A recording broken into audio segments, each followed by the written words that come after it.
सभी विद्यार्थियों को मेरा नमस्कार। आज की हमारी इस कक्षा का जो विषय है वो है नागार्जुन जी की कविताओं के कथ्य पर प्रकाश डालिए। कविवर नागार्जुन निर्धन तथा शोषित जनों के कवि माने जाते हैं। कहीं कहीं वे मानवतावाद का समर्थन करते हुए देखे जा सकते हैं।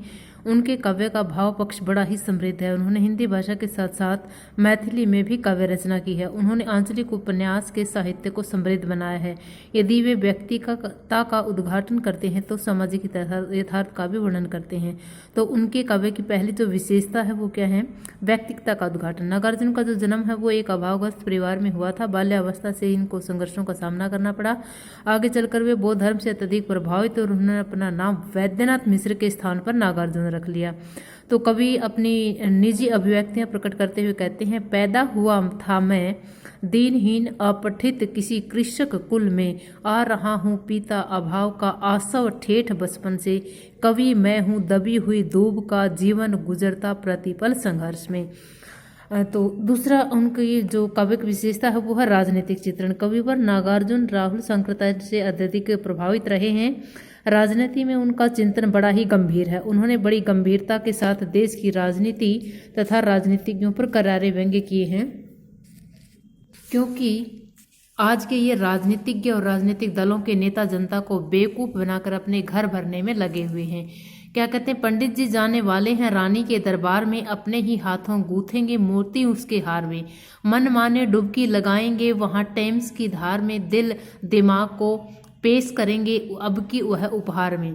तीसरी जो महत्वपूर्ण विशेषता है उनकी सामाजिक यथार्थ का वर्णन, यानी कि समाज के अंदर जो उनको जो समस्याएं दिखाई दी हैं, जो मजदूरों और दलितों का जो शोषण उनको दिखाई दिया है, उसकी अभिव्यक्ति उन्होंने अपने काव्य के अंदर की है। नागार्जुन जी क्या है? वर्ग विषमता में अत्यधिक तरसते। वर्ग विषमता यानी कि जो जाति पाति की जो भावना है उससे बड़े ही दुखी देवे। यही कारण है कि उन्होंने समाज के अभावग्रस्त किसानों, मजदूरों तथा दलितों की पीड़ा व्यथा को पहचाना तथा अनुभव किया। उनका यह सोचना था कि देश के सेठ, साहूकार, जमींदार तथा सामंती व्यवस्था के नौकरशाह जनसाधारण का शोषण कर रहे हैं, जिससे वर्ग विषमता लगातार बढ़ती जा रही है, जिससे अमीर और अमीर होता जा रहा है तथा गरीब और गरीब कमर तोड़ कर रख दी है। एक जगह पर कवि इस अपने उसको प्रकट करता हुआ कहता है यथार्थता को, जमींदार है, साहूकार है, बनिया है, व्यापारी है, अंदर अंदर विकट कसाई, बाहर खद्दरधारी है, खादी ने मलमल से अपनी साठ गांठ कर डाली है, बिड़ला टाटा डालिमिया की 30 दिन दिवाली है। चौथी जो उनकी काव्य की विशेषता है वो है प्रणय भावना, यानी कि प्रेम भावना की अभिव्यक्ति उनके द्वारा की गई है। कविवर नागार्जुन के काव्य में केवल सामाजिक यथार्थ का वर्णन नहीं हुआ बल्कि प्रणय भावना की अभिव्यक्ति भी हुई है, परंतु कवि का प्रणय भाव प्रत्येक दृष्टि से मर्यादित है। कवि ने श्रृंगार के संयोग वियोग का वर्णन करते समय बड़े ही संयम से काम लिया है। कवि सरल तथा सीधी भाषा में अपनी अनुभूति को व्यक्त करता हुआ दिखाई देता है।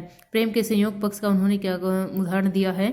बहुत दिनों के बाद अब की मैंने जी भर भोगे, गंध रूप रस शब्द स्पर्श सब साथ साथ इस भू पर। इसी प्रकार वियोग पक्ष का वर्णन करते हुए भी कवि ने मर्यादा का उल्लंघन नहीं किया। तुम नहीं हो पास, मैं तो तरसता हूँ प्यार के दो बोल सुनने के लिए। और सिंदूर तिलकित भाल से ये एक उदाहरण उनके द्वारा दिया गया है। सांध्य नभ में पश्चिमांत समान, लालिमा का करुण आख्यान, सुना करता हूँ सोमुखी उस काल, याद आता तुम्हारा सिंदूर तिलकित भाल। इस प्रकार से उनका जो प्रेम है वो ना स्वकीय तरह का ना परकीय है, बल्कि वह एक दाम्पत्य प्रेम है। उस पांचवा जो उदाहरण जो विशेषता उनके काव्य के अंदर दिखाई देती है वो राष्ट्रीय चेतना, राष्ट्र को जगाने के लिए उनके द्वारा प्रयास किए गए हैं। भारतीय जनता को जगाने का उत्तरदायित्व उन्होंने पूरी अच्छी तरह से निभाया है। तो देश प्रेम की भावना को अभिव्यक्त किया उन्होंने। कवि का विचार है कि प्रत्येक व्यक्ति की पहली वफादारी अपने देश के प्रति होनी चाहिए। कवि स्वीकार करता है कि भले ही हमारा देश स्वतंत्र हो चुका है, परंतु आज भी यह दीनहीन तथा अभावग्रस्त जीवन यापन कर रहा है। गरीबी बढ़ती जा रही है। जब चीन ने भारत पर आक्रमण किया तो उस समय कवि की राष्ट्रीय भावना उत्तेजित होकर कहने लगी, जी करता है सीखूं मैं बंदूक चलाना, जी करता है सीखूं मैं फौलाद गलाना, जी करता है जन जन में भड़काऊं शोले, जी करता है नेफा पहुंचूं दागूं गोले। तो इस प्रकार से प्रगतिवादी कवि हैं नागार्जुन जी, परंतु उनके मन में चीन के साम्यवाद के प्रति कोई सहानुभूति नहीं है। यदि उन्होंने माओ को गालियां दी हैं तो अयूब के हिटलरी अभिमान को भी ललकारा है। देश के शत्रुओं को सावधान करता कवि कहता है, खेत हमारा है, भूमि हमारी, सारा देश हमारा है, इसीलिए तो चप्पा चप्पा इसका हमको प्यारा है। प्रकृति का यथार्थ चित्रण उनके द्वारा किया गया है। भले ही नागार्जुन प्रगतिवादी कवि थे, परंतु उनके मन में प्रकृति के प्रति अगाध प्रेम था। उनका प्रकृति चित्रण काल्पनिक न होकर यथार्थ पर आधारित है। उन्होंने कालिदास के मेघदूत से प्रभावित होकर बादल को घिरते देखा नामक कविता की रचना की।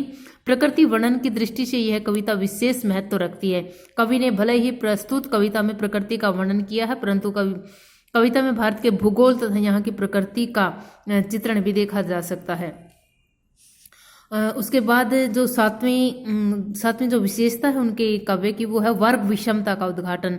नागार्जुन ने अपनी कविताओं में किसान मजदूर की दयनीय स्थिति पर प्रकाश डाला है। यही नहीं, उन्होंने उनके मार्ग में आने वाली बाधाओं का भी वर्णन किया है। किसानों की दुर्गति का वर्णन करते हुए कवि कहता है कि उनके पास न बीज है, न बल है, न ही वर्षा समय पर होती है। कवि लिखता भी है, बीज नहीं है, बैल नहीं है, वर्षा बिन अकुलाते हैं, नहर रेट बढ़ गया, खेत में पानी नहीं पटाते हैं, नहीं भूमि में कनमा भर भी दाना उपजा पाते हैं, पिछला कर्ज चुका न सके, साहू की खिड़की खाते हैं। पैसा चहक रहा कविता में कवि ने अमीरों के ऐश्वर्यमय जीवन का यथार्थ वर्णन किया है। कवि स्वीकार करता है कि एक और अट्टालिकाओं में अच्छा खान पान तथा सभी प्रकार की सुविधाएं उपलब्ध हैं, तो दूसरी ओर शिशुओं को कंधों पर बिठाए हुए पोटली में सत्तू बांधकर काम करने वाली मजदूरिन की व्यथा पर प्रकाश डाला है। कविता में कवि ने बेकारी, मजदूरों की छटनी, ऋणग्रस्तता आदि का यथार्थ चित्रण किया गया है। आठवां जो उनके काव्य की विशेषता है वो है व्यंग्यात्मकता। वर्ग विषमता तथा राजनीतिक शोषण पर कवि ने करारे व्यंग्य किए हैं। 3 बंदर बापू कविता में स्वतंत्रता प्राप्ति के बाद गांधीवादियों तथा गांधीवाद के नाम पर सत्ता हथियाने वालों पर करारे व्यंग्य किए हैं। कवि स्वीकार करता है कि सभी नेता अपना अपना घर भरने में लगे हुए हैं। ये लोग पूंजीपतियों को परमठ तथा कोटे देते हैं और दूसरी ओर सत्य अहिंसा की बातें करके जनता को ठगते हैं। कवि तंग आकर कहता है कि उसके बापू के बंदरों की त्रिमूर्ति को अपना गुरु मान लेना चाहिए, जो न बुरा सुनती है, न बुरा देखती है और न बुरा बोलती है। अच्छा हो अब मैं भी रखा करूं अपने सामने बंदरों की उस त्रिमूर्ति को, अच्छा हो अब मैं भी उन्हें अपना शिक्षक मान लूं।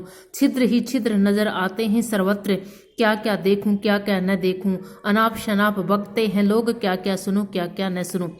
संक्षेप में कहा जा सकता है कि नागार्जुन के काव्य का भाव पक्ष बड़ा ही समृद्ध है। उन्होंने युगीन समस्याओं का यथार्थपरक वर्णन किया है।